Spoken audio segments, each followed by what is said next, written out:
Hello students, welcome to Eklavya study point. आज की जो वीडियो है वो वन शॉट वीडियो है क्लास 11th होम साइंस की। इसमें हम मिड टर्म एग्जाम में जो भी आपके मोस्ट इंपोर्टेंट क्वेश्चन बनते हैं वो सारे डिस्कस करेंगे। सिलेबस जो आ रहा है आपका वो टोटल 7 चैप्टर का है। इसमें आपका जो पहला चैप्टर है वह है गृह विज्ञान का परिचय। सेकंड है स्वयं को समझना किशोर अवस्था। थर्ड है भोजन पोषण स्वास्थ्य और स्वस्थता। फोर्थ जो चैप्टर है वो है संसाधन प्रबंधन। फिफ्थ है कपड़े हमारे आसपास। सिक्स्थ है संचार माध्यम और संचार प्रौद्योगिकी। सेवन जो चैप्टर आ रहा है आपका वो है विभिन्न संदर्भों में सरोकार और आवश्यकताएं। इसका का पार्ट आ रहा है पोषण स्वास्थ्य और स्वास्थ्य विज्ञान। ठीक है, तो ये टोटल 7 चैप्टर जो है आपके सिलेबस में आ रहे हैं। इनकी डिटेल वीडियो हम पहले बना चुके हैं, आप चैनल पे जाकर प्लेलिस्ट में देख सकते हैं। ठीक है, अगर आपको डिटेल में चैप्टर को समझना है तो टेलीग्राम चैनल जरूर ज्वाइन कर लें जो क्लास 11 ESP नाम से। यहाँ पे पीडीएफ नोट्स और एग्जाम से संबंधित जो भी लेटेस्ट अपडेट है वो सारी प्रोवाइड करा दी जाएंगी। इंस्टाग्राम पे फॉलो कर लें, यूजर आईडी है एकलव्य स्टडी पॉइंट। जो भी आपके क्वेश्चन है आप हमसे यहाँ पर पूछ सकते हैं।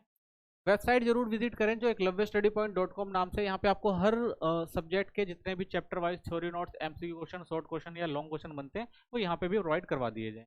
ठीक है, चलिए फर्स्ट चैप्टर का हम फर्स्ट क्वेश्चन देखते हैं। इसमें गृह विज्ञान की परिभाषा दीजिए व इसके विभिन्न क्षेत्रों के बारे में बताइए। ठीक है, तो सबसे पहले समझते हैं गृह विज्ञान क्या है। गृह विज्ञान का मतलब केवल घर तक सीमित नहीं है।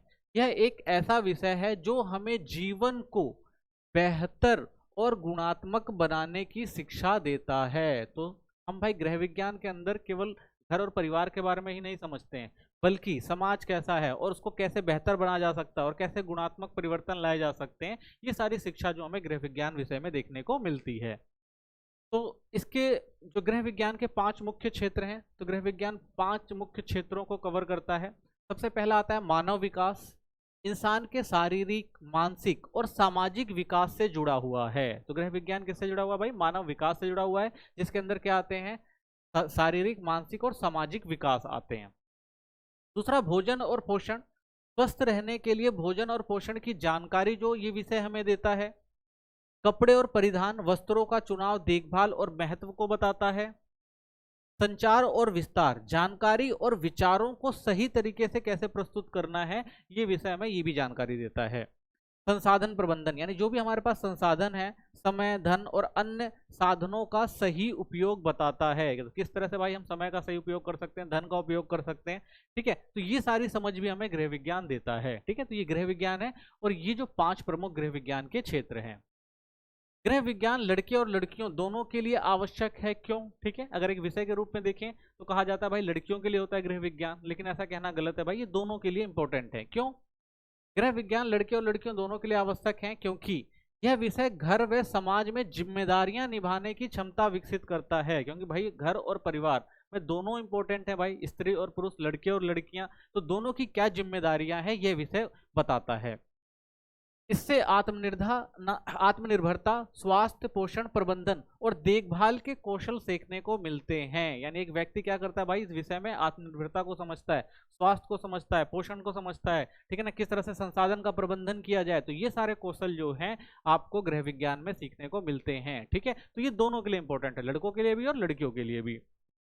यह परिवार और समाज में समान भूमिका निभाने की सोच पैदा करता है कि भाई परिवार और जो समाज है सबकी भूमिका समान रूप से होती है, चाहे वो लड़के हों या लड़कियां हों। इस भूमिका जो है हमें गृह विज्ञान समझाता है।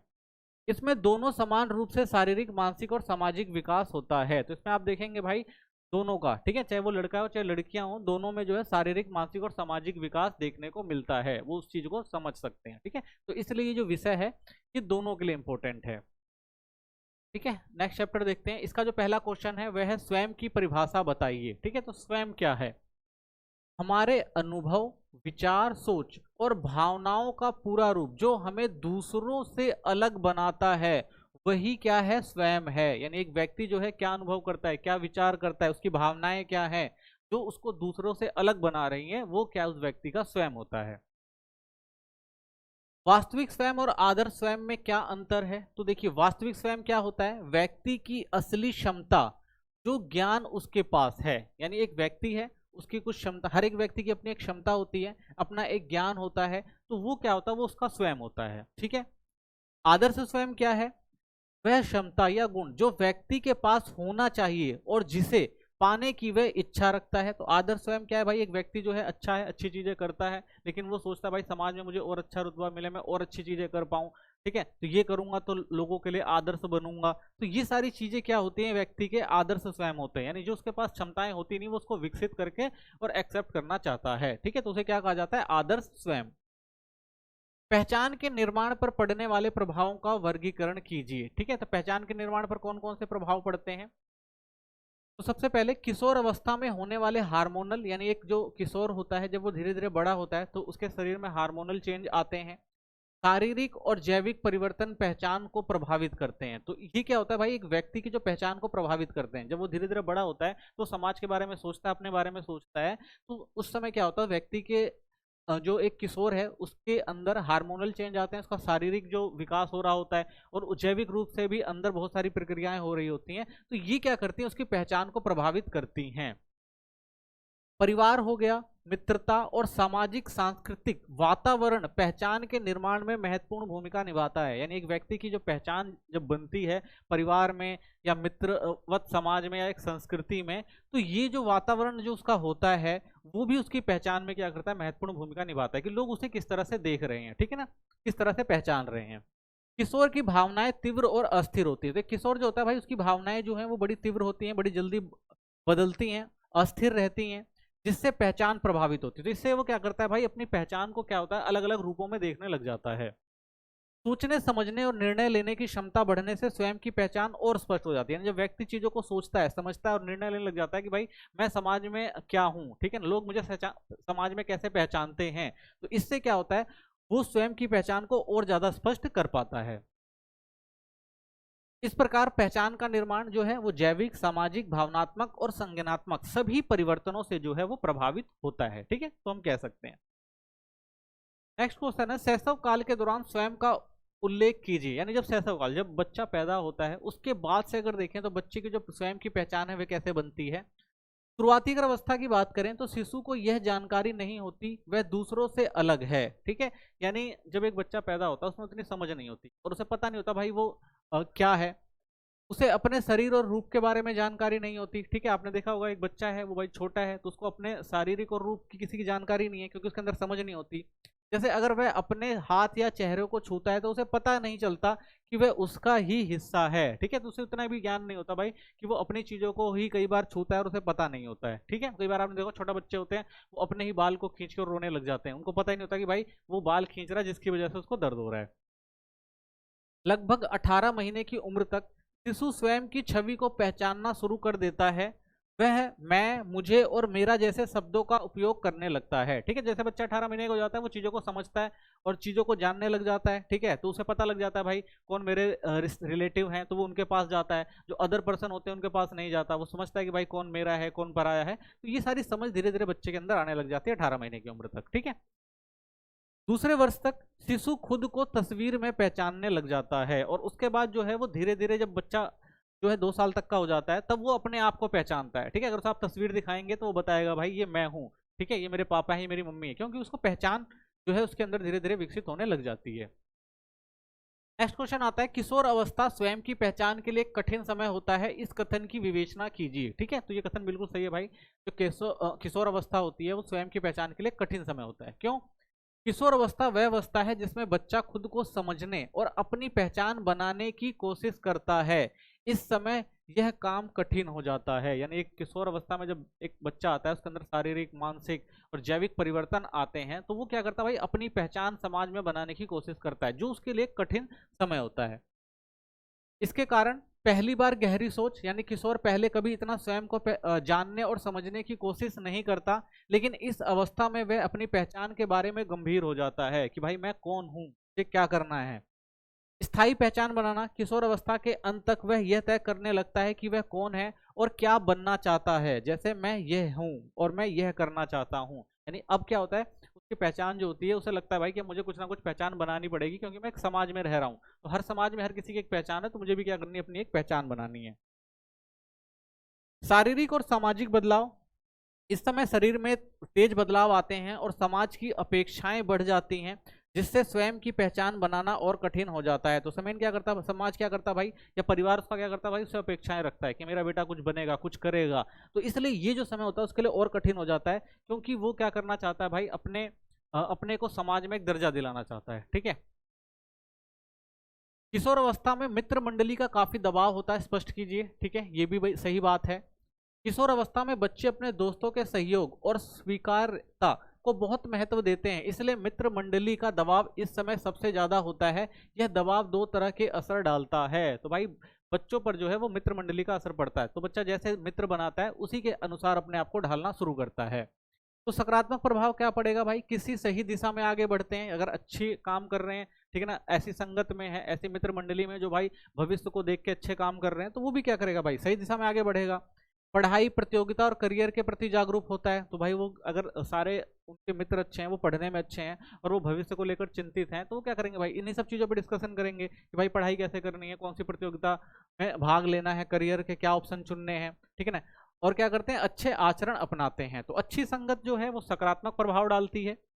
वहीं नकारात्मक प्रभाव भी पड़ते हैं, गलत आदतें जैसे धूम्रपान, शराब, नशा आदि अपनाना। तो बहुत सारे बच्चे जो होते हैं वो गलत रास्तों पे चले जाते हैं। तो जैसे उनकी भाई मित्र मंडली होती है, अगर वो धूम्रपान, शराब कर रहे हैं, तो वो बच्चा भी क्या होता है, उन चीजों में इन्वॉल्व होना शुरू हो जाता है। पढ़ाई से दूरी बनाना, हानिकारक गतिविधियों में शामिल होना। ठीक है, तो वो क्या करेगा भाई, पढ़ाई से दूर होगा और हानिकारक गतिविधियों में भाग लेना शुरू कर देगा। ठीक है, तो ये किशोर अवस्था में मित्र मंडली के दो प्रभाव पड़ते हैं, पहला सकारात्मक और दूसरा नकारात्मक। नेक्स्ट क्वेश्चन देखते हैं, बताइए कि किस प्रकार एक परिवार किशोर के स्वबोध के निर्माण में प्रभाव डालता है। तो परिवार का क्या महत्व होता है स्वबोध में। तो सबसे पहले सकारात्मक पारिवारिक संबंध, अगर परिवार में प्यार और समझदारी होती है तो किशोर को अपनी पहचान बनाने में मदद मिलती है। यानी अगर परिवार उसका सपोर्ट कर रहा है, प्यार से उसको चीजों को समझा रहा है, तो वो अपने को स्वयं को पहचानने में उसे मदद मिलती है। राय बनाने का अवसर, किशोर चाहते हैं कि उनकी सोच और राय को परिवार स्वीकार करे। तो कई बार भाई बच्चा जो है वो जो चीजें करना चाहता है, परिवार अगर उन पर थोपे ना, तो वो अपने हिसाब से अगर कोई चीज करता है तो ज्यादा बेहतर तरीके से कर सकता है। ठीक है, तो राय बनाने का अवसर मिलना चाहिए किशोर को। मित्रों का असर, इस उम्र में किशोर अधिक समय दोस्तों के साथ बिताना पसंद करते हैं, जिससे माता पिता और बच्चों में कभी कभी तनाव हो सकता है। ठीक है, तो ये भी एक समस्या है कि भाई मित्रों के साथ ज्यादा रहना पसंद करते हैं वो। ठीक है, कई बार गलत आदतें भी सीख लेते हैं, जिससे परिवार को चिंता होती है। तो ये थोड़ा तनाव का कारण बन जाता है, क्योंकि वो मित्रों को छोड़ना नहीं चाहता और परिवार सोचता है कि भाई गलत संगत में पढ़कर कहीं गलत असर ना हो जाए। तो ये थोड़ा एक तनाव का टाइम होता है उस टाइम। माता पिता की भूमिका, माता पिता को चाहिए कि वे किशोरों को समझें, उनकी भावनाओं का आदर करें और उन्हें निर्णय लेने के लिए प्रेरित करें और उनकी उपलब्धियों पर प्रोत्साहन दें। तो एक बच्चा भाई क्या करना चाहता है, उसको करने दिया जाए। ठीक है ना, उसको प्रोत्साहित किया जाए। ठीक है, उसे अच्छी आदतें सिखाई जाएं। तो इससे क्या होगा कि जो माता पिता की भूमिका जब बच्चे के प्रति बढ़ेगी, तो बच्चा भी क्या होगा भाई, अपनी प्रतिभा को पहचानेगा और अपना विकास कर पाएगा। ठीक है। नेक्स्ट, मध्य बाल अवस्था के दौरान किस प्रकार स्वयं का विकास होता है। तो देखिए, मध्य बाल अवस्था में बच्चों का स्वयं मूल्यांकन जटिल हो जाता है। इस समय स्वयं के विकास की कई विशेषताएं होती हैं, जैसे आंतरिक विशेषताएं, बच्चा अपनी आदतें और गुणों के आधार पर स्वयं का वर्णन करता है। जैसे मैं मित्र जल्दी बना लेता हूं। तो अब क्या होता है, बच्चे के अंदर थोड़ी समझ आती है, वो आंतरिक विशेषताएं देखने लगता है कि भाई मैं कैसा हूं, मैं क्या कर सकता हूं। सामाजिक दृष्टिकोण, बच्चा अब सामाजिक भूमिकाओं और पहचान से संबंधित बातें करने लगता है। जैसे मैं अपने समूह में अच्छा खिलाड़ी हूं, तो अब क्या होता है उसका भाई सामाजिक दृष्टिकोण भी बढ़ता है कि भाई इतने सारे लोगों के साथ रह रहा हूं, उन सब में मैं सबसे अच्छा हूं। ठीक है। तुलना, इस अवस्था में बच्चा दूसरों से अपनी तुलना करता है। जैसे मैं दौड़ में तेज हूं, यहाँ पर वह वास्तविक स्वयं और आदर्श स्वयं में फर्क भी समझने लगता है। ठीक है, यहाँ पे उसको समझ में आता है भाई कि मैं कैसा हूँ और मैं क्या कर सकता हूँ और मुझे क्या करना चाहिए। ठीक है, तो ये समझ जो है इस समय बच्चे में आ जाती है और चीजों की वो तुलना भी करने लगता है। यथार्थवादी दृष्टिकोण, पूर्व अवस्था की अपेक्षा इस उम्र में बच्चे स्वयं को अधिक वास्तविक हो जाते हैं और अपनी क्षमताओं, कमियों और परिस्थितियों को सही नजरिए से देखने लगते हैं। तो ये जो अवस्था होती है इसमें बच्चे चीजों को समझते हैं। वो समझते हैं भाई मेरी क्षमता क्या है, मैं क्या कर सकता हूँ, मेरे लिए क्या जरूरी है। ठीक है ना, और कैसी परिस्थितियां हैं, इन सब चीजों को देखते हुए अपनी चीजों को अपनाता है। ठीक है, तो इसलिए ये जो अगर आप देखेंगे मध्य जो बाल अवस्था होता है एक बच्चे के लिए स्वयं की पहचान के लिए इंपॉर्टेंट फेस होता है। ठीक है।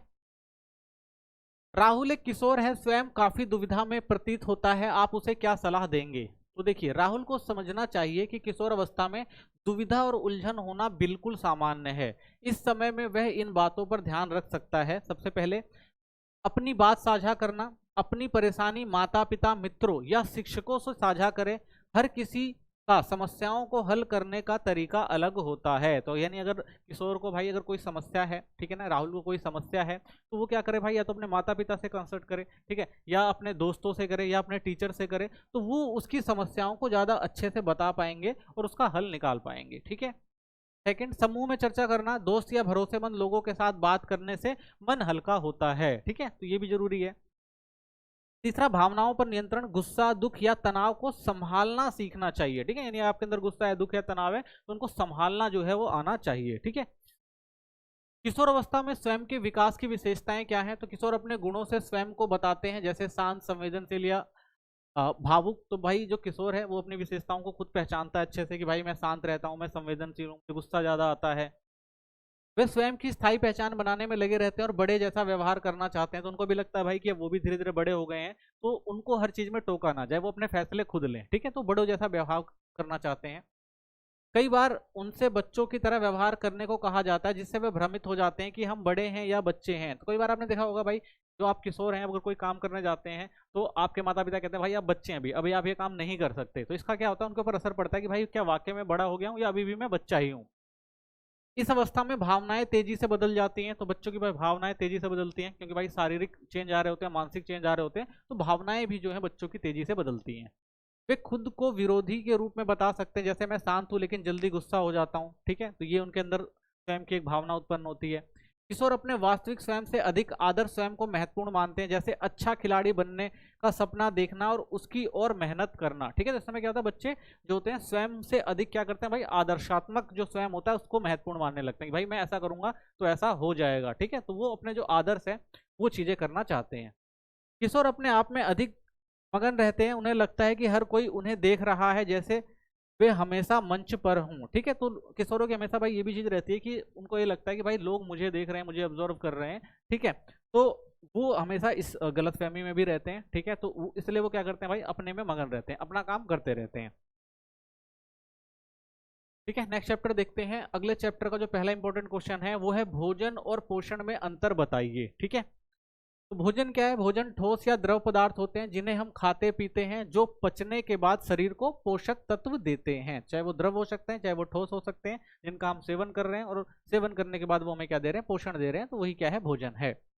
पोषण वह विज्ञान जिसमें भोजन के पोषक तत्वों और उनसे शरीर को होने वाले लाभों का अध्ययन किया जाता है। ठीक है, तो पोषक क्या है कि भाई जो भी हमने खाना खाया और हमारे शरीर में गया और उस शरीर में जाने के बाद उसने हमारे शरीर में क्या फायदे किए, ठीक है ना, उन तत्वों ने क्या फायदा किया, उन सब चीजों का जो अध्ययन होता है वो क्या होता है, पोषक तत्व। यानी जो भी हमने खाना खाया है उस खाने में कौन कौन से पोषक तत्व हैं जो हमारे शरीर को फायदा दे रहे हैं, उनके लाभों का अध्ययन जो है वही क्या कहलाता है, पोषण कहलाता है। ठीक है, नेक्स्ट क्वेश्चन है, अंतर स्पष्ट कीजिए, वृहद पोषण एवं सूक्ष्म पोषण में क्या अंतर है? तो देखिए, वृहद पोषण क्या होता है, वृद्ध पोषण तत्व जो होते हैं वो होते हैं वे तत्व जो शरीर में अधिक मात्रा में चाहिए होते हैं। ठीक है, तो ये शरीर को ऊर्जा देने के लिए ज्यादा मात्रा में चाहिए होते हैं, जैसे प्रोटीन हो गया, कार्बोहाइड्रेट हो गया, वसा हो गया।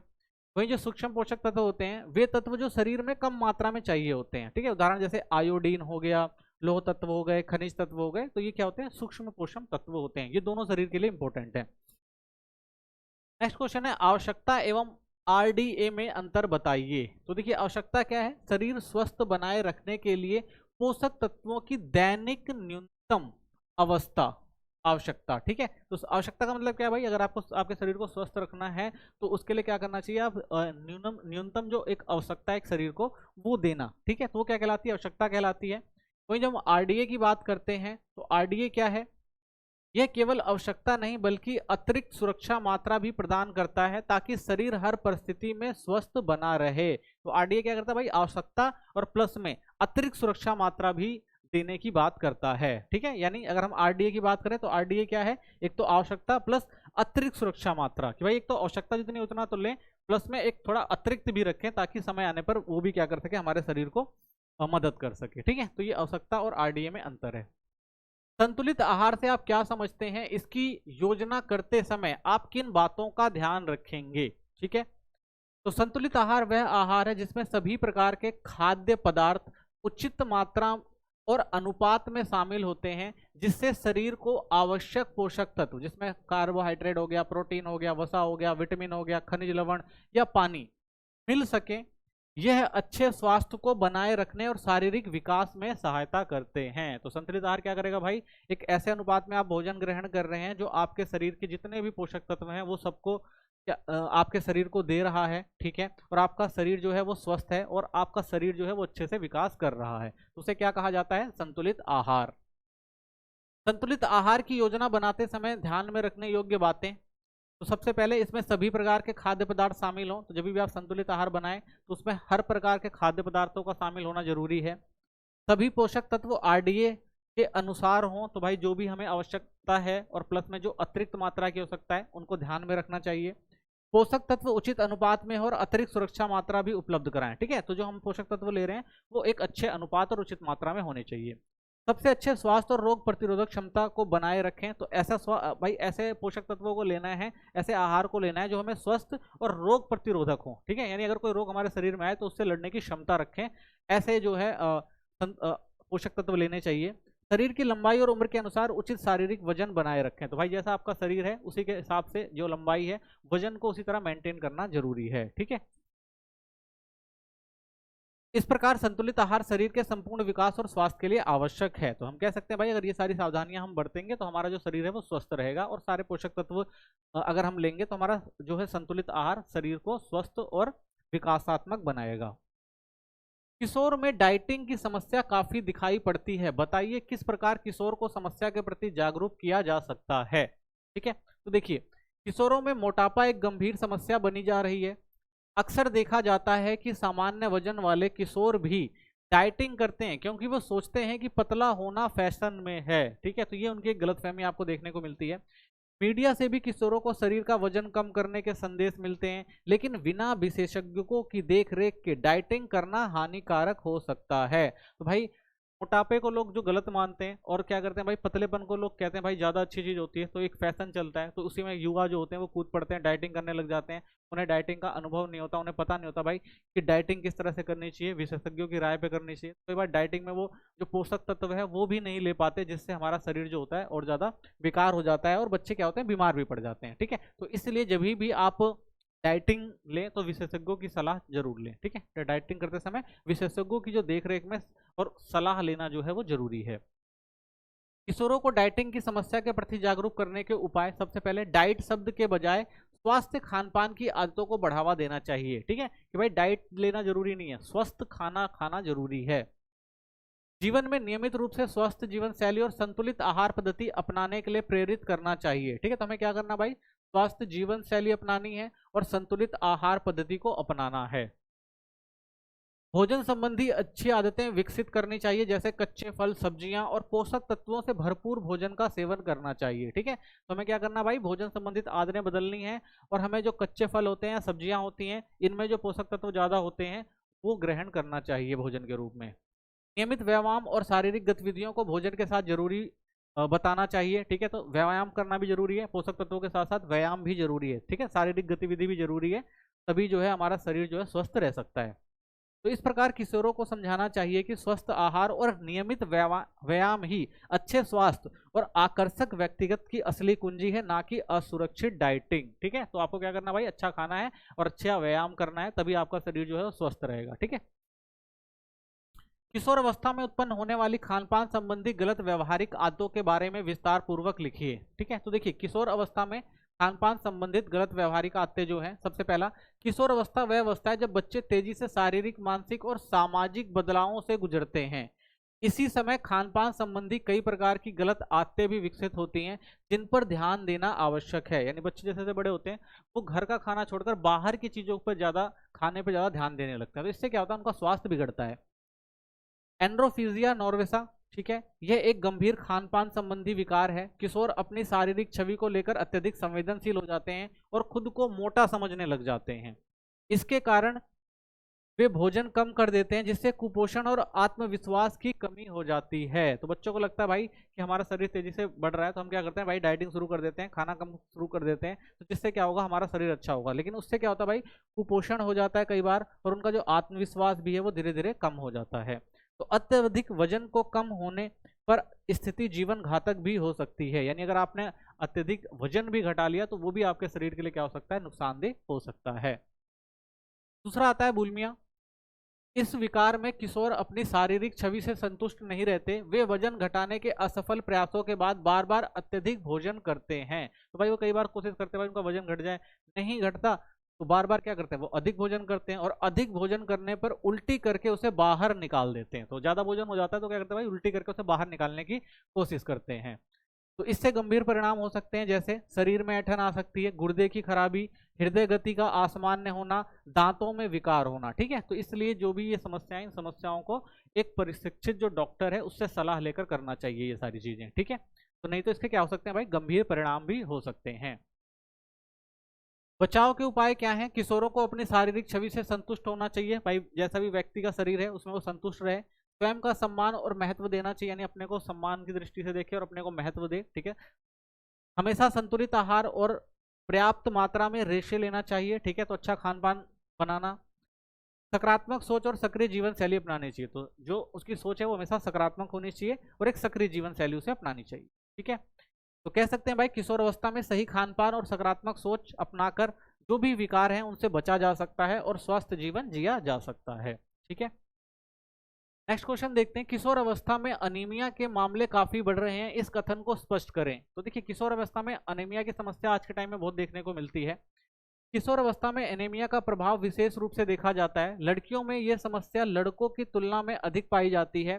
भारत जैसे विकासशील देशों में गरीबी, अपर्याप्त असंतुलित आहार, स्वास्थ्य सेवाओं की कमी तथा कुछ विशेष बीमारियों के कारण किशोरों में एनीमिया के मामले जो हैं वो तेजी से बढ़ रहे हैं।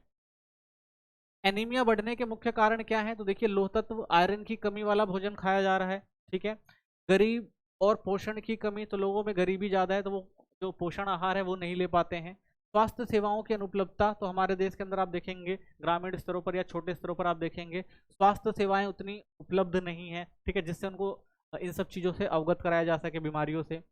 किशोर अवस्था में शारीरिक वृद्धि की अधिक आवश्यकता होती है। ठीक है, तो किशोर अवस्था में जो बच्चा बढ़ता है तो उसकी शारीरिक वृद्धि जो होती है वो जरूरी होती है, लेकिन जब उसे पोषक तत्व नहीं मिल पाते तो वो वृद्धि रुक जाती है। ठीक है, रोकथाम के उपाय क्या हैं? तो लोहयुक्त आहार का सेवन, हरी पत्ती सब्जियां, मोटा अनाज, दालें, मांसाहारी भोजन आदि। ठीक है, स्कूलों में आयरन सप्लीमेंट का नियमित वितरण किया जाना चाहिए।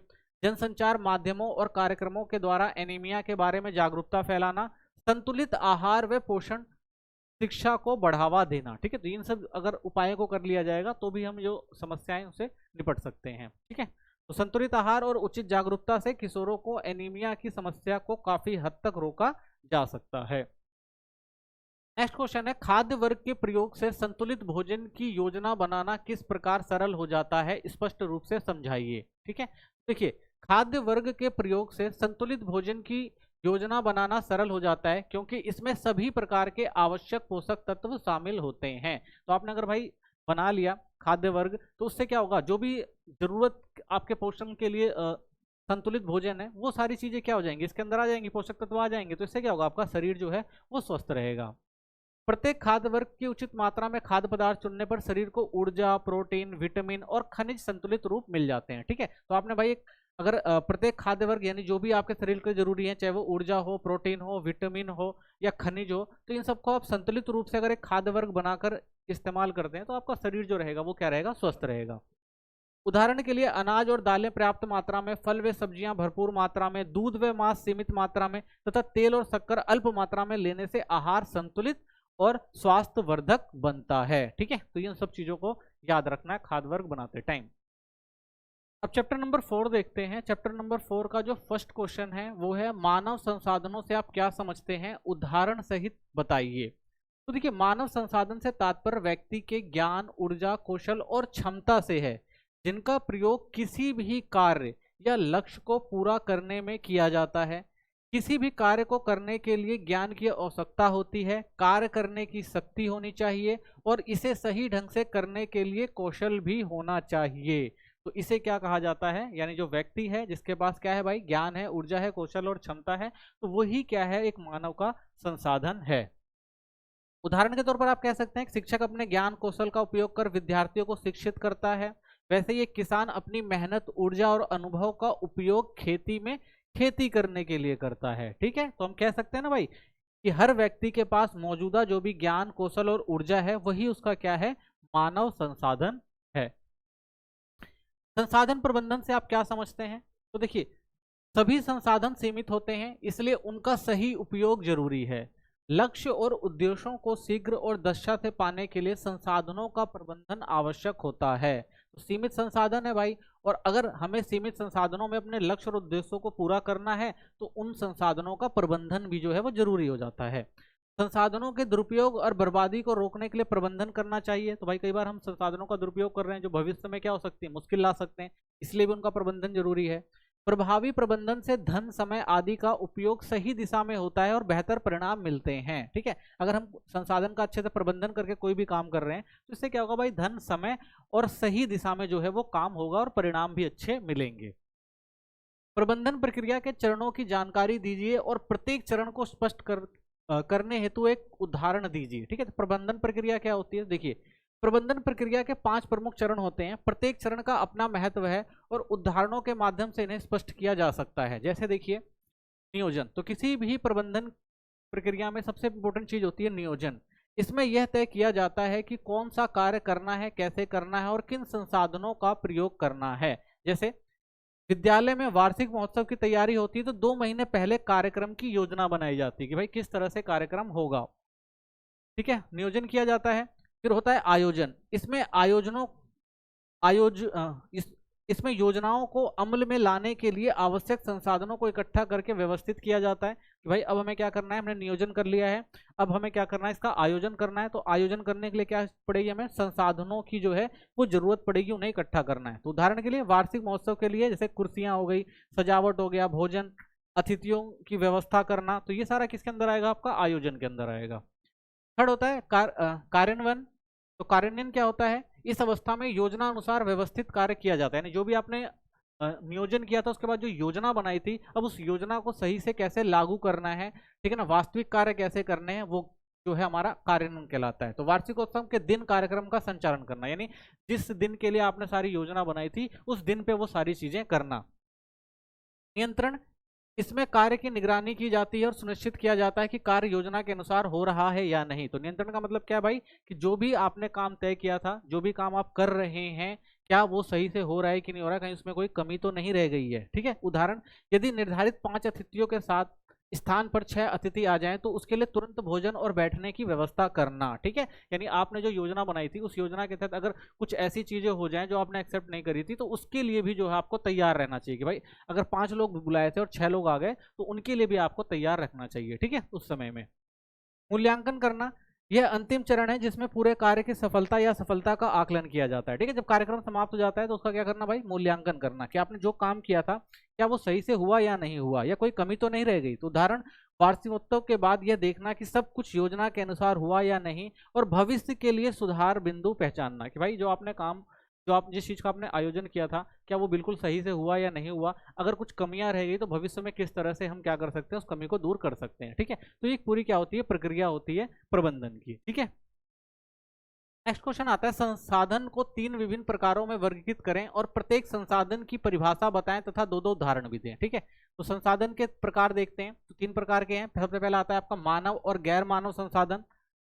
तो मानव संसाधन क्या है, ऐसे संसाधन जो मनुष्य के ज्ञान, कौशल और ऊर्जा और श्रम से जुड़े होते हैं। ठीक है, तो इन्हें क्या कहते हैं हम, मानव संसाधन। जैसे शिक्षक का ज्ञान हो गया या इंजीनियर जो होता है उसका जो कौशल हो गया, तो ये क्या होता है, मानव संसाधन होता है। ठीक है, इसी में दूसरा जो आपने देखा था गैर मानव संसाधन, भौतिक वस्तुएं या साधन जो हमारे लक्ष्यों को पूरा करने में सहायता करते हैं, जैसे धन हो गया, भवन हो गया, कपड़े हो गए, तो ये गैर मानव संसाधन होते हैं। ठीक है, तो ये 2 प्रकार के हैं। फिर आता है आपका व्यक्तिगत एवं साझे संसाधन। तो व्यक्तिगत संसाधन क्या है, किसी व्यक्ति के स्वामित्व वाले साधन, यानी जिसपे किसी एक व्यक्ति का जो है अधिकार होता है, जैसे आपका एक घर हो गया या आपका बैग हो गया, तो ये सारे क्या है, आपके एक व्यक्तिगत स्वामित्व वाले साधन है, तो इसलिए व्यक्तिगत साधन कहा जाता है। दूसरे होते हैं साझे संसाधन, सामूहिक रूप से उपयोग किए जाने वाले साधन होते हैं, जैसे पार्क हो गया या सामुदायिक मंदिर हो गया, तो इसे क्या कहते हैं, साझे संसाधन कहते हैं। थर्ड जो आता है आपका वो प्राकृतिक और सामुदायिक संसाधन होते हैं। ये क्या होते हैं, प्राकृतिक संसाधन, प्रकृति से प्राप्त संसाधन होते हैं, जैसे जल हो गया, वायु हो गया, नदी हो गई, झरने हो गए, ये सारे क्या है आपके प्राकृतिक संसाधन है। सेकंड, सामुदायिक संसाधन, समाज सरकार द्वारा सभी के लिए उपलब्ध कराए जाते हैं। ठीक है ना, तो ये जो संसाधन होते हैं ये एक समाज या सरकार द्वारा उपलब्ध कराए जाते हैं, जिसमें आप देखते हैं सड़कें हो गई, अस्पताल हो गई, तो ये सारे जो आपके होते हैं सामुदायिक संसाधन होते हैं। ठीक है, तो ये संसाधन के 3 प्रकार हो गए आपके। नियोजन के 5 चरणों को उदाहरण सहित समझाइए। ठीक है, तो किसी भी चीज का अगर नियोजन किया जाता है तो उसके कौन कौन से चरण होते हैं ये समझते हैं। नियोजन का अर्थ है किसी भी कार्य को सफलतापूर्वक पूरा करने के लिए पहले से सोच समझकर योजना बनाना। ठीक है, तो नियोजन का मतलब क्या है भाई, कोई भी अगर आप काम करने जा रहे हैं तो उसके लिए पहले से एक योजना तैयार रखते हैं ताकि वो काम सही से हो सके। ठीक है, तो इसके 5 चरण। सबसे पहले समस्या की पहचान करी जाती है। सबसे पहले यह जानना जरूरी है कि समस्या क्या है। उदाहरण, परिवार की आय कम है और खर्च अधिक हो रहे हैं, तो यह एक क्या है, समस्या है। तो इस समस्या की सबसे पहले क्या करना, पहचान करना। दूसरा, विभिन्न विकल्पों की पहचान करना। समस्या को हल करने के लिए उपलब्ध सभी विकल्पों पर विचार करना। ठीक है, जैसे उदाहरण हम क्या करेंगे भाई, खर्चा कम करना, अतिरिक्त आय के साधन ढूंढना। तो ये क्या हो गया भाई, विकल्पों की पहचान, यानी विभिन्न विकल्प निकाले जाएंगे अगर कोई समस्या है तो। तीसरा, उचित विकल्प का चयन करना। तो सभी विकल्पों की जांच करके सर्वोत्तम विकल्प चुनना है कि भाई सबसे पहले हमें क्या करना है कि सारे विकल्प देखने हैं, फिर उसमें से जो बेहतर है उसका यूज करना। जैसे अनावश्यक खर्चों को कम करना सबसे उपयुक्त विकल्प हो सकता है कि भाई अगर हम खर्चे कम कर दें तो हम क्या कर सकते हैं, पैसा बचा सकते हैं। चौथा, भोजन पर कार्य करना, योजना पर कार्य करना। चुने हुए विकल्प के अनुसार योजना पर कार्य शुरू करना। तो भाई जो भी अब आपके पास विकल्प था, अब उस पर क्या करना करेंगे, आप उस योजना पर काम करना शुरू करेंगे जो भी आपके पास विकल्प है। जैसे खर्चों की सूची बनाकर केवल आवश्यक वस्तुएं खरीदना। अब हम क्या करेंगे, जो भाई फिजूल खर्ची हो रही है उसे रोकने के लिए कि भाई जो जो चीजें जरूरी हैं उन्हीं को ही खरीदेंगे। ठीक है, तो योजना पर कार्य करना। फिर आता परिणामों को स्वीकार करना। तो योजना पूरी होने के बाद उसके परिणामों को देखना और स्वीकार करना। यदि बचत बढ़ गई तो योजना सफल मानी जाएगी, अन्यथा नई योजना बनाई नहीं होगी। तो अगर आपको लगा भाई जो आपने योजना बनाई थी उसका परिणाम जो है बिल्कुल सही आ गया तो अच्छी बात है, लेकिन आपका परिणाम अगर अच्छे से नहीं आया तो आप क्या करेंगे, फिर दूसरा विकल्प देखेंगे और उसके तरफ काम करेंगे। ठीक है, तो नई योजना बनाएंगे। 5th चैप्टर देखते हैं। इसका पहला जो क्वेश्चन है वो है, रेसे से आप क्या समझते हैं। रेसे सभी वस्त्रों की मूल इकाई होते हैं। तो भाई रेसे क्या है, जो भी वस्त्र आप पहनते हैं हर वस्त्र की जो मूल इकाई होती है वो रेसे होते हैं। धागे नुमा पतले और लंबे तंतु होते हैं जिन्हें कपड़े, रस्सी और अन्य वस्त्र सामग्री बनाने में उपयोग किया जाता है। ठीक है, तो रेसे क्या है भाई, कोई भी जो कपड़ा बनता है, रस्सी बनती है या कोई भी चीजें बनती है तो उनकी जो होती है सबसे पहली मूल इकाई होती है, तो इन्हीं से वो चीजें बनाया जाता है। और ये कैसे होते हैं, धागे नुमा पतले और लंबे तंतु होते हैं। ठीक है, जिनको जोड़ जोड़कर जो है वस्त्र बनाए जाते हैं। 2 प्रकार के होते हैं रेसे। पहला प्राकृतिक रेसे, ये प्रकृति से प्राप्त होते हैं जैसे कपास, जूट, ऊन, रेशम। वहीं दूसरे जो होते हैं वो कृत्रिम रेसे होते हैं, ये रासायनिक पदार्थों से बनाए जाते हैं जैसे नायलॉन हो गया, पॉलिस्टर हो गया, रेयान हो गया। तो ये सारे जो हैं आपके कृत्रिम रेसे होते हैं। ठीक है, नेक्स्ट क्वेश्चन देखते हैं। अगला जो हमारा क्वेश्चन है वो है, सूत और धागे में अंतर स्पष्ट करें। तो देखिए सूत क्या है, रेसों को मिलाकर काता गया लंबा तंतु जिसे कपड़ा बनाने में प्रयोग किया जाता है। तो इसमें क्या होता है भाई, रेसों को मिलाकर काता जाता है और एक लंबा तंतु बनता है और बाद में इसे कपड़े तैयार किए जाते हैं। वही जब हम धागे की बात करते हैं तो सूत को मोड़कर और मजबूत बनाकर बनाया जाए उत्पाद जिसे कपड़ों को जोड़ने व सिलाई के लिए उपयोग किया जाता है। तो ये क्या होता है भाई, सूत को मोड़कर एक मजबूत उत्पाद बनाया जाता है जिससे बाद में क्या करा जाता है भाई, सिलाई करी जाती है। ठीक है, तो उपयोग क्या है, कपड़े का निर्माण होता है इसमें, यानी बुनाई और बुनकर कपड़ों का निर्माण किया जाता है सूत से। वहीं जब हम धागे की बात करते हैं तो इसमें सिलाई, कपड़े को जोड़ना और कढ़ाई में इसका उपयोग किया जाता है। अवस्था की बात करें तो ये मूल रूप में होता है, यानी कच्चे धागे के रूप में होता है जिससे कपड़े बनाए जाते हैं। वहीं ये जो होता है परिष्कृत रूप होता है, यानी ये तैयार होता है, धागा तैयार होता है और इससे क्या होता है, सिलाई वगैरह की जाती है, तो ये मजबूत होता है। रंग किसे कहते हैं, रंगाई प्रक्रिया क्या होती है। तो देखिए किसी भी तंतु, सूत या वस्त्र को रंगने के लिए प्रयुक्त प्राकृतिक अथवा कृत्रिम पदार्थ को रंग कहते हैं। उदाहरण जैसे हल्दी हो गई, नील हो गया आपका, पॉलिस्टर डाई हो गई। तो ये सारी चीजें क्या है, कोई भी आपका तंतु है, सूत या कपड़ा है, उसमें क्या किया जाता है, रंग में परिवर्तित किया जाता है अलग अलग। ठीक है, अब वो जो रंग होता है वो प्राकृतिक रूप से भी हो सकता है रंगाई के लिए यूज, और कृत्रिम पदार्थों से भी जो है रंगाई की जा सकती है। तो रंगाई प्रक्रिया क्या है, तो वस्त्र, सूत या तंतु एवं तंतु पर क्या कहता है, रंग चढ़ाने के लिए अपनाई जाने वाली एक विधि को रंगाई कहते हैं। अर्थात यह वह प्रक्रिया है जिससे कपड़े को स्थायी रंग प्राप्त होता है, यानी कपड़े को हम क्या करते हैं, किसी एक रंग में परिवर्तित कर देते हैं, काला हो गया, नीला हो गया, ठीक है, सफेद हो गया। तो ये जो प्रक्रिया होती है उसे क्या कहा जाता है, रंगाई कहा जाता है। कपड़ा उत्पाद में बुनाई का क्या महत्व है, ताना बाना और शेडिंग भी समझाइए। तो देखिए कपड़ा उत्पाद में बुनाई का क्या महत्व है। बुनाई वस्त्र निर्माण की मुख्य एवं प्राचीनतम विधि है। तो बुनाई भाई बहुत पहले समय से होती आई है। इससे क्या होता है, कपड़े को मजबूती मिलती है, लचीलापन मिलता है और टिकाऊपन मिलता है। बुनाई के माध्यम से अलग अलग डिजाइन और पैटर्न भी कपड़े पे बनाए जाते हैं, आपने देखा होगा जो स्वेटर वगैरह बनते हैं। ये कताई के बाद वस्त्र निर्माण की सबसे आवश्यक प्रक्रिया है। तो कताई के बाद बुनाई जो है सबसे आवश्यक क्रिया होती है कपड़ा बनाने के लिए। ताना क्या होता है? करघे पर पीछे से आगे की ओर लंबाई में समांतर लगाए गए धागों को ताना कहते हैं। यह कपड़े का मुख्य आधार होता है। यानी जब कपड़े को शुरू में बनाया जाता है, ठीक है ना, तो उसकी एक लंबाई के रूप में करघे करघे पे उसको रखा जाता है, तो उसे क्या कहते हैं? ताना कहते हैं।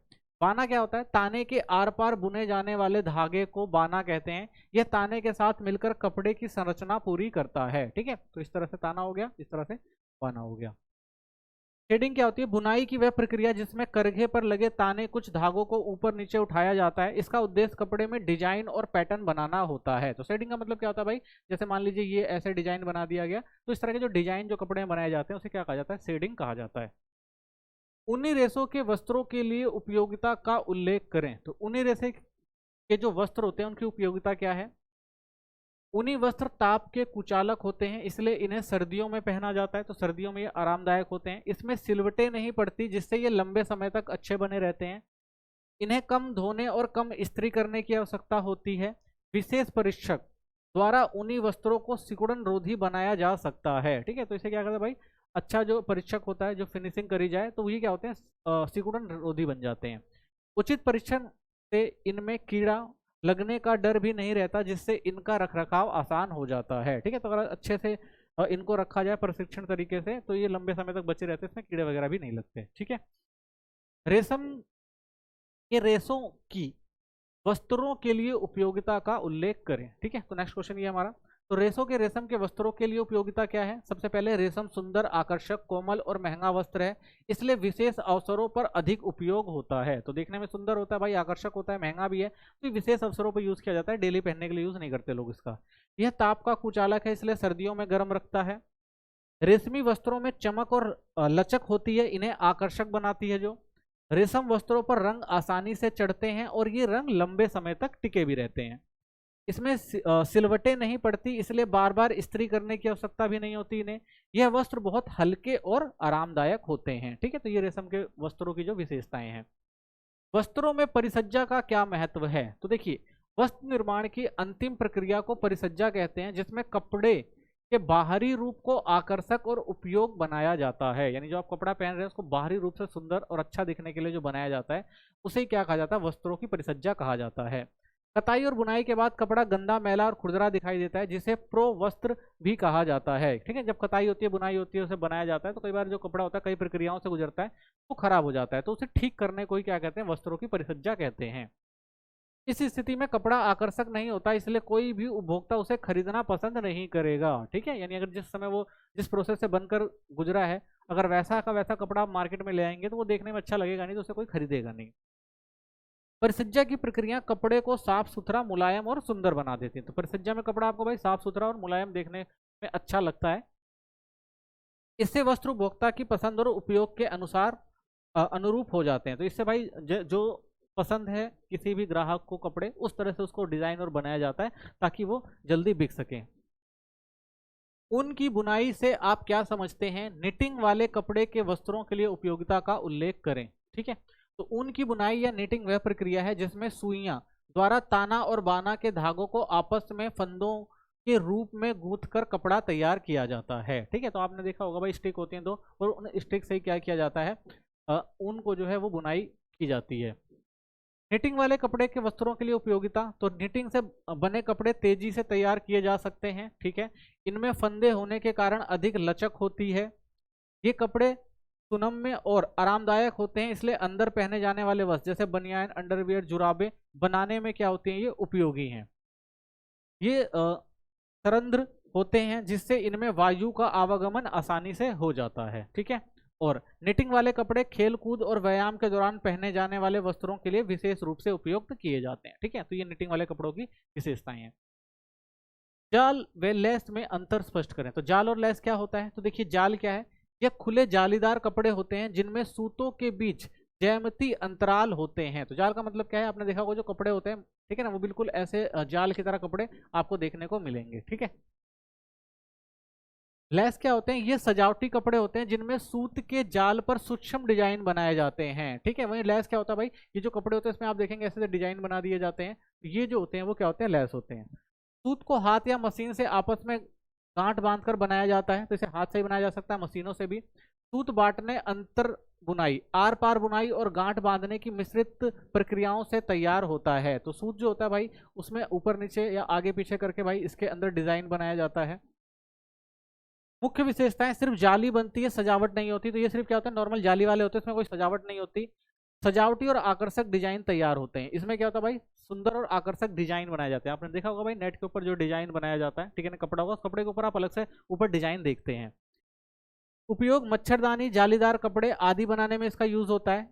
और इनका यूज पर्दे, मोजपोश, कपड़ों की किनारी, सजावटी वस्त्र आदि बनाने में उपयोग होता है। ठीक है, प्रकार जो होता है, साधारण जाल होता है ये विभिन्न प्रकार के, जैसे बेड्स लेस हो गए, ठीक है ना, क्रोशिया लेस हो गए, शटल लेस हो गए, तो अलग अलग तरीकों से लेस के जो है वो कपड़े बनाए जाते हैं। ठीक है, नेक्स्ट क्वेश्चन, रेशों को सूत में परिवर्तित करने के चरण समझाइए। तो देखिए, रेशों को सूत में परिवर्तित करने के जो चरण है, सबसे पहला सफाई की जाती है। प्राकृतिक रेशों में बीज, पत्तियां, टहनियां और गंदगी जैसी अशुद्धियां होती हैं। इन्हें हटाकर रेशों को अलग कर लैप्स में बदला जाता है। तो उनकी अशुद्धियों को सबसे पहले हटाया जाएगा। फिर पुनी बनाना, लैप्स को खोलकर सीधा किया जाता है। इसे धुनना और झड़ना कहते हैं। ठीक है, उसके बाद भाई जब वो उनसे जो गंदगी उनको हटा दी जाएगी, उसके बाद जो बचेगा उसको क्या कहते हैं, झाड़ा जाता है। ठीक है, सीधा करके लंबा करके उसको झाड़ा जाता है, ताकि उसमें से जो भी धूल मिट्टी हो वो सारी निकाली जा सके। फिर तनुकरण, तानना, रेशों को लंबे तंतुओं में बदलकर समान रूप से सीधा किया जाता है। कई पुनियों को मिलाकर ताना जाता है ताकि वे लंबी और समान हो सके। ठीक है, फिर उसके बाद क्या होता है कि लंबे तंतु के रूप में बदला जाता है, लंबाई में उनको कन्वर्ट किया जाता है। फिर पुनिया यानी उनको इकट्ठा कर दिया जाता है। बांटना, रेशों को आपस में गूंथकर ट्विस्ट, मजबूती दी जाती है ताकि वे टूटे नहीं। ठीक है, उसके बाद क्या होता है, उनको अच्छे से ट्विस्टिंग करी जाती है, मजबूत बनाया जाता है उन्हें। सूत निर्माण, रेशों को और फैलाकर वंचित मोटाई का सूत बनाया जाता है। फिर इन्हें शंकु या गुड़ियों पर लपेट कर उपयोग के लिए तैयार किया जाता है। ठीक है, फिर उसके बाद क्या होता है भाई, लंबा होता है और तैयार हो जाता है। तो उसके बाद कोई भी एक शंकु के आकार का हो गया, ठीक है, इस प्रकार का। फिर या फिर आपने देखा होगा इस प्रकार का जो होता है, ठीक है ना, इसमें क्या करता है, धागे को जो है लपेट दिया जाता है। ठीक है, तो ये पूरा सूत बनाने की जो एक प्रक्रिया है। रेयान तथा नायलॉन का उल्लेख करें। रेयान क्या है, रेयान पल्प सेलुलोज से बना एक मानव निर्मित तंतु है। इसे कपड़ा उद्योग में कृत्रिम रेशे भी कहा जाता है। यह प्राकृतिक रेशे के गुणों से मिलता जुलता है। इसमें नमी सोखने की क्षमता अधिक होती है। कपास की अपेक्षा कम ताप सहन कर सकता है, इसलिए इस्त्री करते समय सावधानी जरूरी है। ठीक है, तो ये जो होता है भाई, तो पूरा किससे बनाया जाता है, मानव निर्मित होता है। ठीक है, तो इंसान के द्वारा इसे बनाया जाता है। ठीक है, तो इसके भी ये भी अगर आप देखेंगे तो ये प्राकृतिक रेशों से मिलता जुलता होता है, काम भी इसका वही होता है। ठीक है, और थोड़ा ये इस पे ये ताप सहन नहीं कर पाता है, तो इसको थोड़ा जो है इस्त्री वगैरह से बचाना पड़ता है। नायलॉन, नायलॉन पहला कृत्रिम सिंथेटिक रेशा है। यह एक ताप सक्रिय रासायनिक तंतु है। इसे आवश्यकता अनुसार अलग अलग रूपों में बनाया जा सकता है। इसके तंतु मजबूत, हल्के और लचीले होते हैं। इसमें सिकुड़न नहीं होती और यह पानी को सोखते नहीं है। तंतु चमकदार, चिकने और ताप से प्रभावित होने वाले होते हैं। ठीक है, तो ये जो है हमारे नायलॉन की विशेषता है। ठीक है, नेक्स्ट चैप्टर देखते हैं, चैप्टर नंबर 6। पहला इसका इंपॉर्टेंट क्वेश्चन है, वो है संचार माध्यम और संचार प्रौद्योगिकी हमारे जीवन को किस प्रकार प्रभावित कर रही है। तो देखिए, संचार माध्यम जीवन की गुणवत्ता बढ़ाते हैं और ज्ञानवर्धन करने में हमारी सहायता करते हैं। तो जितने भी आप देखेंगे भाई आज संचार के साधन है, वो क्या कर रहे हैं कि जो हमारे सोचने समझने की क्षमता है, जो हमारा ज्ञान है, उसको बढ़ाने में ये मदद करते हैं। ठीक है, आधुनिक संचार प्रौद्योगिकी जैसे टेलीविजन, मोबाइल फोन और इंटरनेट ने सूचना और मनोरंजन को तुरंत उपलब्ध कराया है। तो आज हम देख सकते हैं भाई कि जो आधुनिक संचार है, जो प्रौद्योगिकी है, उसने क्या किया है कि बहुत सारे ऐसे यंत्र दिए हैं, टेलीविजन हो गया, मोबाइल हो गया, आपका लैपटॉप हो गया। ठीक है, तो ये सब क्या कर रहे हैं, आपको ज्ञानवर्धक जानकारियां तुरंत दे रहे हैं। ठीक है, और आपका मनोरंजन भी कर रहे हैं। ये साधन समाज में शिक्षा, जागरूकता और विकास को भी प्रोत्साहित करते हैं। ठीक है, इससे लोग शिक्षित हो रहे हैं, जागरूकता फैल रही है, विकास भी हो रहा है। इसके माध्यम से व्यक्ति देश विदेश से जुड़कर वैश्विक दृष्टिकोण प्राप्त करता है। तो ये भाई क्या कर रहा है, आपको देश के अंदर ही नहीं, विदेशों से भी जो है बहुत सारी चीजें सीखने को प्रोत्साहित कर रहा है। ठीक है, आप देश विदेश से जुड़ रहे हैं, वहां की चीजों को भी समझ रहे हैं। ठीक है, संचार माध्यम के द्वारा किस प्रकार शिक्षण को अधिक प्रभावी बनाया जा सकता है। तो देखिए, शिक्षण में दृश्य श्राव्य सामग्री का प्रयोग कर विषय को अधिक रोचक बनाया जा सकता है। तो आप देखेंगे भाई आज के टाइम में दृश्य वाले भी हैं, श्रव्य माध्यम भी हैं, जिनसे क्या होता है कि आप चीज़ों को समझ सकते हैं। ठीक है, और देख सकते हैं। स्थानीय भाषा और नए अनुभवों को जोड़कर शिक्षा को छात्रों के लिए सुगम और सार्थक बनाया जा सकता है। तो आज के टाइम में आप देखेंगे भाई, अगर स्थानीय भाषाओं का आजकल इंटरनेट जो है और टेलीविजन मोबाइल जो है वो लगभग हर घर में आपको देखने को मिलता है। तो क्या होगा भाई, अगर लोकल कर दिया जाए, शिक्षा लोकल चीज़ों को भी इनमें जोड़ दिया जाए, ठीक है, जैसे शिक्षा वगैरह का स्तर जो है वो लोकलाइज कर दिया जाए, स्थानीय भाषाओं में चीज़ों को सिखाया जाए, तो इससे क्या होगा, शिक्षा को जो सिखाने में आसानी होगी और प्लस में जो छात्र हैं उनको सीखने में भी आसानी होगी, ठीक है, और शिक्षा को क्या है और ज़्यादा आकर्षक बनाया जा सकता है। क्रियापरक और अनुदेशात्मक सामग्री जैसे वीडियो, ऑडियो, कैसेट और डिस्क का प्रयोग कर शिक्षा की और प्रभावी बनाया जा सकता है, ठीक है। तो आप क्या कर सकते हैं भाई, आजकल तो आपने देखा होगा हर चीज़ को स्टोर किया जा सकता है, ठीक है ना। तो कोई भी चीज़ है शिक्षा से संबंधित, उन सब चीज़ों को क्या कर सकते हैं, स्टोर करके छात्रों तक पहुंचा सकते हैं, उन क्षेत्रों में भी जहां तक छात्रों की पहुंच नहीं है शिक्षा में, ठीक है। तो इससे क्या होगा भाई कि जागरूकता भी फैलेगी, शिक्षा भी फैलेगी और लोग जो है चीज़ों को अच्छे से समझने भी लगेंगे। इससे विद्यार्थियों को विषय की अधिक स्पष्टता और स्थायी ज्ञान मिल सकता है। तो इससे क्या होगा भाई, जो बच्चे हैं वो अच्छी तरह से चीज़ों को सीख पाएंगे, स्पष्टता आएगी और ज्ञान भी उन्हें अच्छे से प्राप्त हो पाएगा। संबद्ध इंद्रियों की संख्या के आधार पर संचार के प्रकारकों का वर्णन कीजिए, ठीक है। तो संबद्ध इंद्रियों की संख्या के आधार पर अगर संचार के 3 प्रकार होते हैं। सबसे पहला श्रव्य संचार, इसमें केवल सुनने की इंद्रियों का प्रयोग होता है, जैसे आप देखेंगे रेडियो हो गया, भाषण हो गया, टेलीफोन हो गया, सीडी प्लेयर हो गया, तो ये श्राव्य संचार है, ठीक है, हम सुन के इन चीज़ों को देखते हैं, समझते हैं। दृश्य संचार, इसमें केवल देखने की इंद्रियों का प्रयोग होता है, जैसे संकेत हो गए, प्रतीक हो गए, चार्ट हो गए, पोस्टर हो गए, ठीक है, तो ये क्या होते हैं, दृश्य संचार होते हैं। तीसरा आता है आपका दृश्य श्रव्य संचार, इसमें देखने और सुनने दोनों इंद्रियों का प्रयोग होता है, जैसे टेलीविजन, फिल्में, मल्टीमीडिया, इंटरनेट, तो इसमें क्या कर सकते हैं आप, दोनों चीजों को देख सकते हैं, ठीक है। तो ये जो है संबद्ध इंद्रियों की संख्या के आधार पर जो संचार है। नेक्स्ट क्वेश्चन आपका, उपग्रह प्रौद्योगिकी के लाभों को विस्तार से बताइए, ठीक है। तो उपग्रह प्रौद्योगिकी ने आधुनिक जीवन को कई क्षेत्रों में लाभ पहुंचाया है। इसके मुख्य लाभ जो है वो निम्नलिखित है, हम समझते हैं। सबसे पहला, सुदूर संवेदन, उपग्रह किसी दूरस्थ वस्तु या क्षेत्र को पकड़ने में सक्षम है। तो उपग्रह क्या होता है भाई, कोई भी जो दूरस्थ चीज है, ठीक है, उसको डायरेक्ट क्या कर सकते हैं, आपके जो भी यंत्र हैं, चाहे वो टेलीविजन हो गया, मोबाइल हो गया, टीवी हो गया, उससे क्या करते हैं, जोड़ने का काम करते हैं।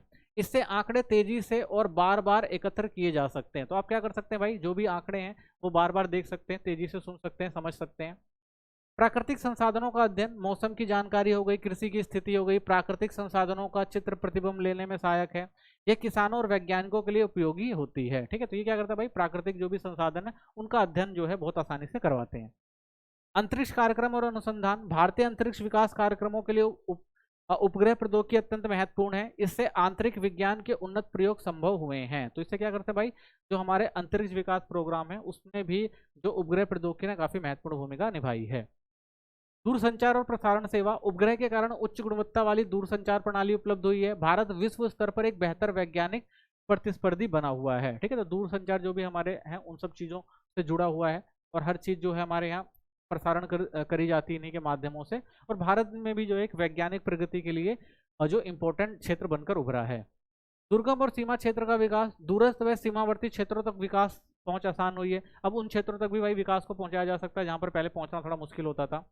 शिक्षा, स्वास्थ्य और संचार सुविधाएं भी इन क्षेत्रों तक पहुंच पाई हैं। तो ठीक है, तब क्या है, शिक्षा और स्वास्थ्य जैसी चीजें भी हैं इन क्षेत्रों तक पहुंचाई जा सकी हैं इसके कारण।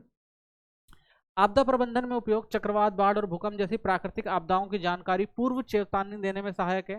संसाधनों के संरक्षण और बचाव कार्यों में मदद मिलती है, ठीक है। तो आपदा पहले से ही जो सैटेलाइट व्यू वगैरह हैं ये सब चीज़ें बता देते हैं भाई कहाँ पे चक्रवात, बाढ़ वगैरह आने वाली हैं, संभावनाएं। तो वहाँ से बहुत सारी चीज़ों को हटाकर वहाँ पे लोगों की जान और माल की जो हानि होती है उससे बचाया जा सकता है।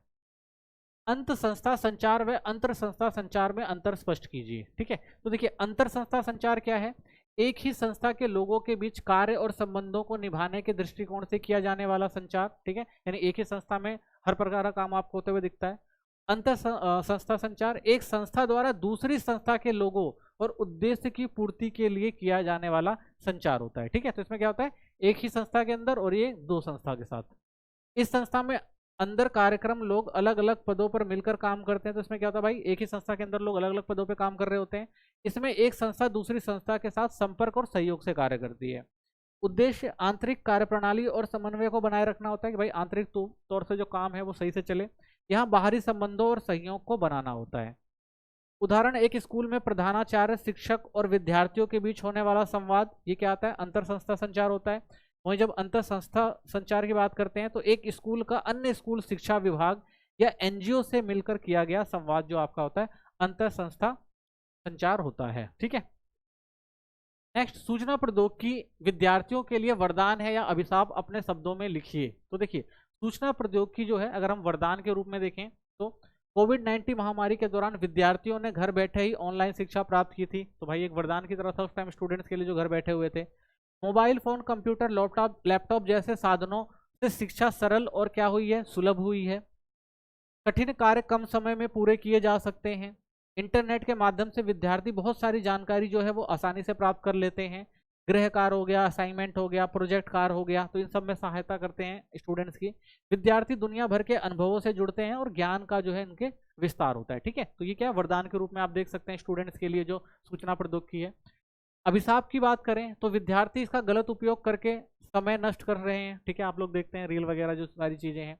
अत्यधिक प्रयोग से शारीरिक और मानसिक स्वास्थ्य पर बुरा असर पड़ता है। अगर आप ज्यादा समय तक इन सूचना प्रौद्योगिकी टेक्नोलॉजी का यूज कर रहे हैं तो ये आपके शरीर के लिए भी हानिकारक है। सोशल मीडिया और गेम्स की लत पढ़ाई में बाधा डाल सकती है। तो आजकल के बच्चे जो है सोशल मीडिया और ऑनलाइन गेमिंग वगैरह पे ज्यादा ध्यान देते हैं, तो ये क्या करता है बच्चे का जो है पढ़ाई से जो है वो मन हटाने का काम कर रहे हैं। नेक्स्ट क्वेश्चन जो हमारा है वो है, किसी भी व्यक्ति में कार्य करने की उत्पादक क्षमता को बढ़ाने के लिए अपेक्षित स्वास्थ्य और पोषण का क्या योगदान है? यानी अगर कोई व्यक्ति है उसके कार्य और उसके कार्य करने की क्षमता और उत्पादकता को बढ़ाना है तो हमें कौन कौन से स्वास्थ्य और पोषण का जो है ध्यान रखना चाहिए?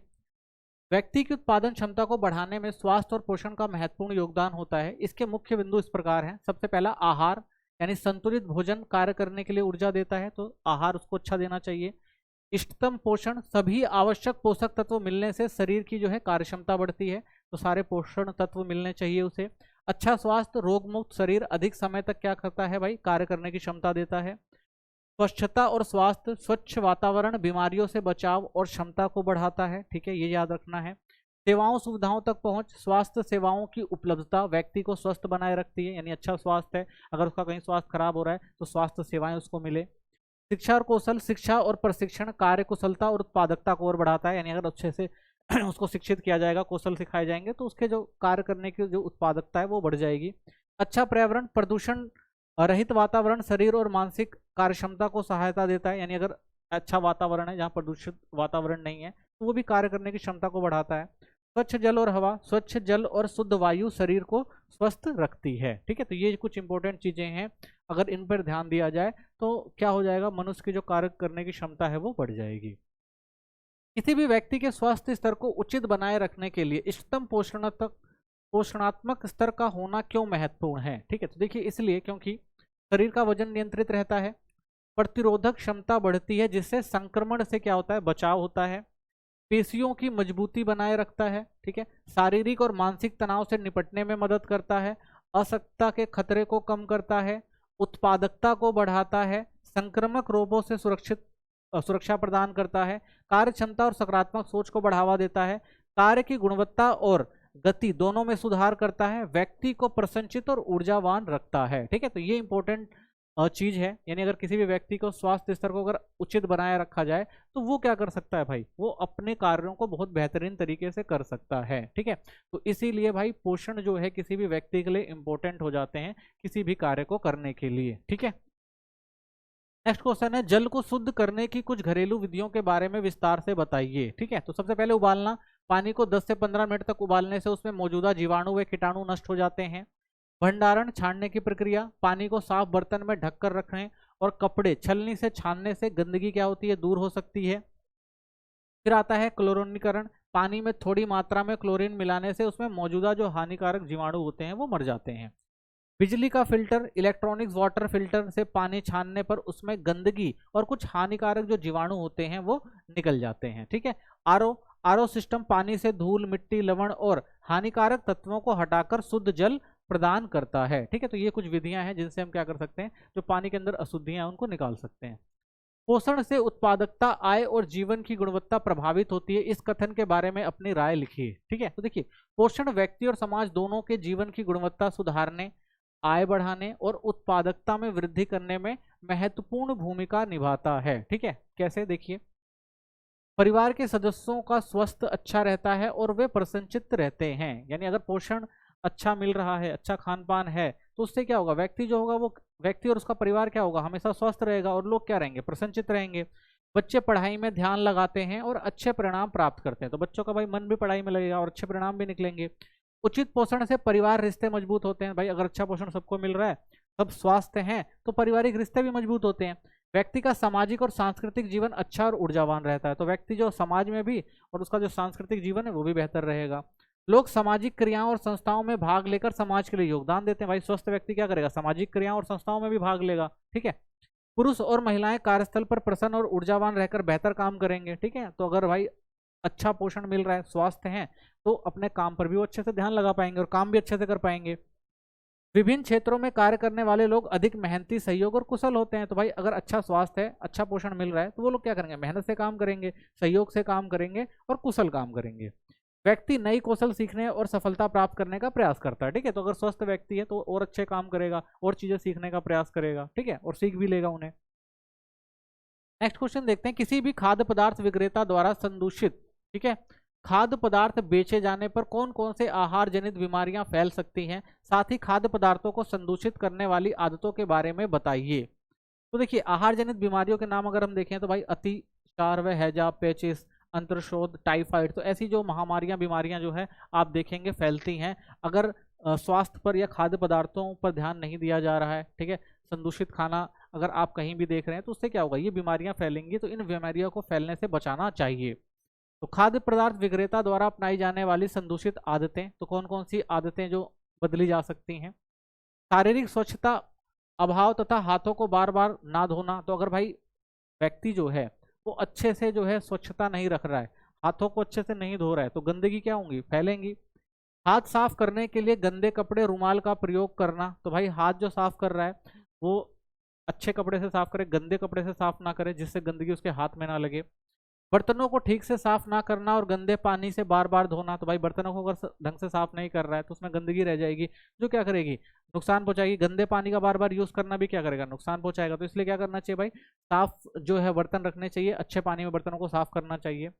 खाद्य पदार्थों में इस्तेमाल होने वाले पानी दूषित होना या बर्तनों को ढककर ना रखना, तो भाई जो खाद्य पदार्थ में जो पानी इस्तेमाल हो रहा है अगर वो दूषित हो रहा है तो वो क्या करेगा भाई, बीमारी फैलाएगा। और बर्तन को अगर ढक के नहीं रखा गया है तो उसमें क्या होंगे, कीटाणु फैलेंगे, वो भी क्या होगा, दूषित करेगा खाने को। ठीक है, तो इसलिए क्या करना चाहिए भाई कि जो भी खाद्य पदार्थ इस्तेमाल किए जा रहे हैं उसमें साफ पानी का इस्तेमाल करना चाहिए और पानी को हमेशा ढककर रखना चाहिए। ठीक है, तो अगर अच्छी आदतें अपनाएंगे तो जो समस्याएं हैं बीमारी की वो खत्म हो जाएंगी।